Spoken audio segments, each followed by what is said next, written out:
Class 9th cell chapter का next topic, how substance move in and out of the cell.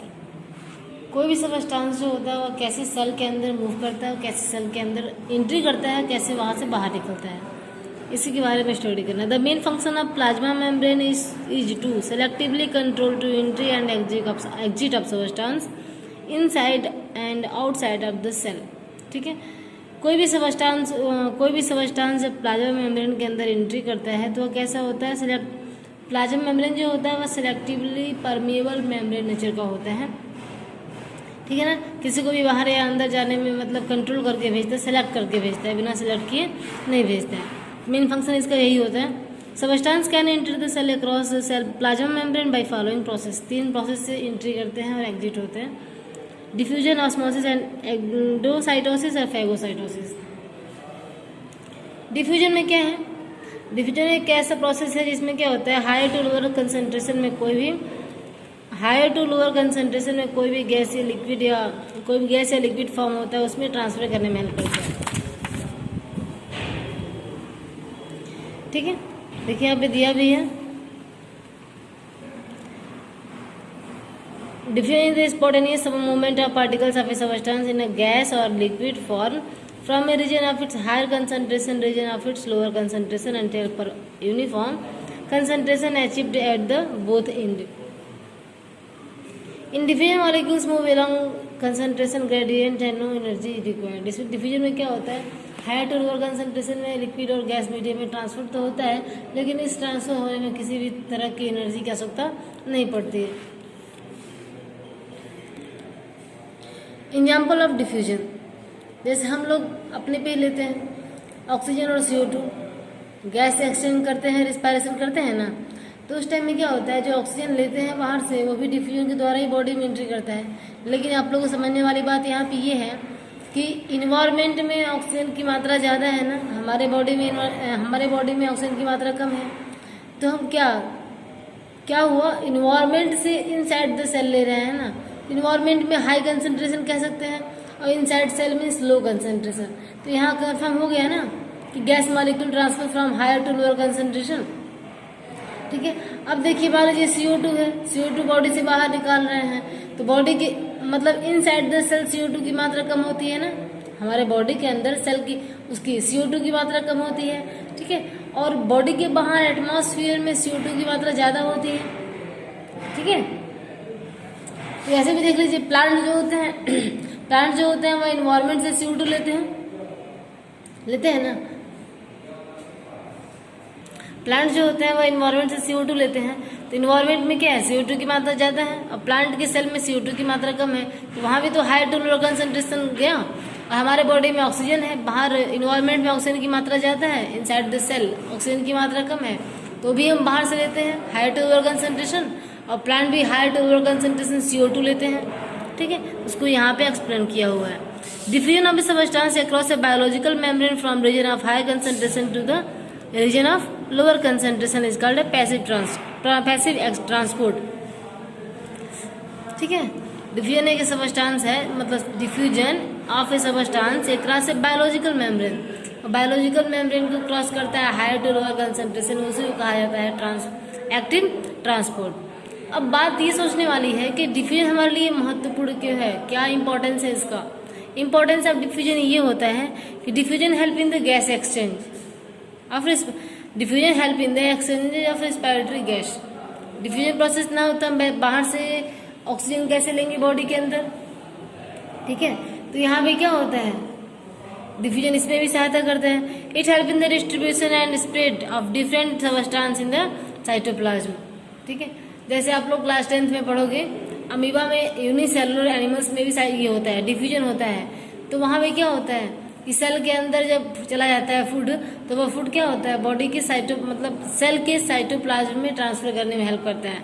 तो उसी को यहाँ पे बता रहे हैं, it help in the distribution and spread of different substance in the cytoplasm. ये मान लीजिए हम फूड लेते हैं ना, न्यूट्रिशन का लेते हैं, डाइजेशन होता है, जो डाइजेस्टेड फूड होता है वो क्या होता है, बॉडी में जाता है हमारे ना, तो सेल के साइटोप्लाज्म तक भी पहुंचता ही है।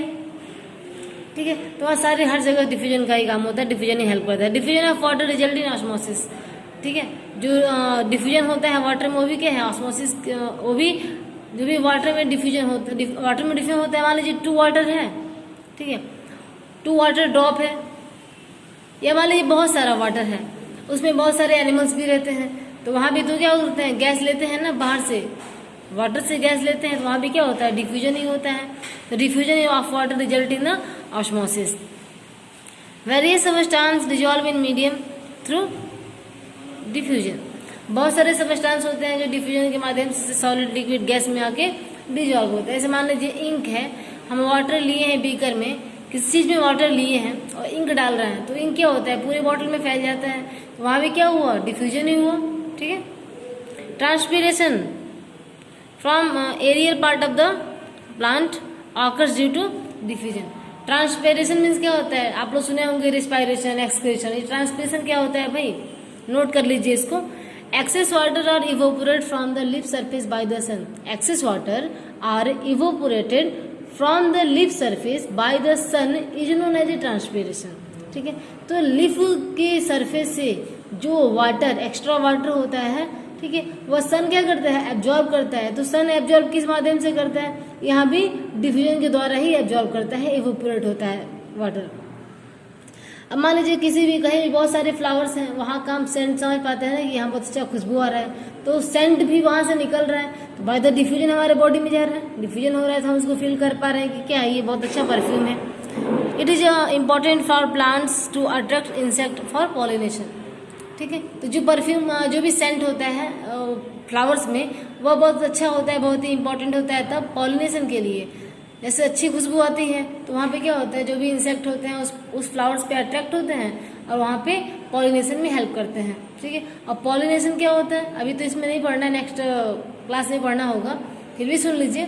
The transfer of anther from the transfer of pollen grain, the transfer of pollen grain from anther to stigma. Anther is a male part, stigma is a female part, और pollen grain is a male gamete, it is a present in the anther, ठीक है।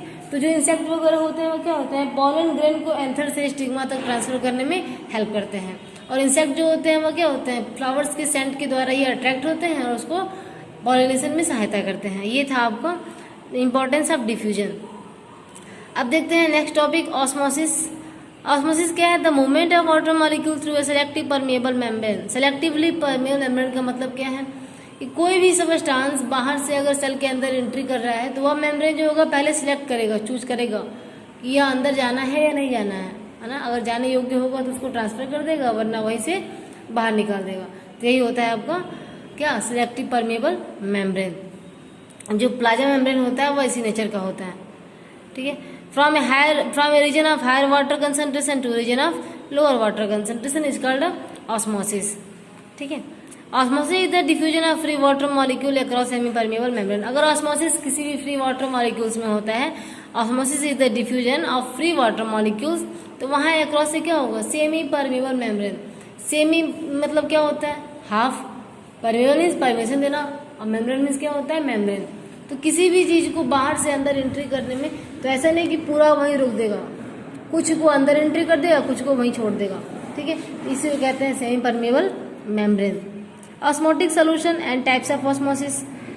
Osmotic solution क्या होता है भाई, when two aqua solution, aqua solution means water solution are separated by semi permeable और selective permeable membrane, they are called osmotic solution, ठीक है।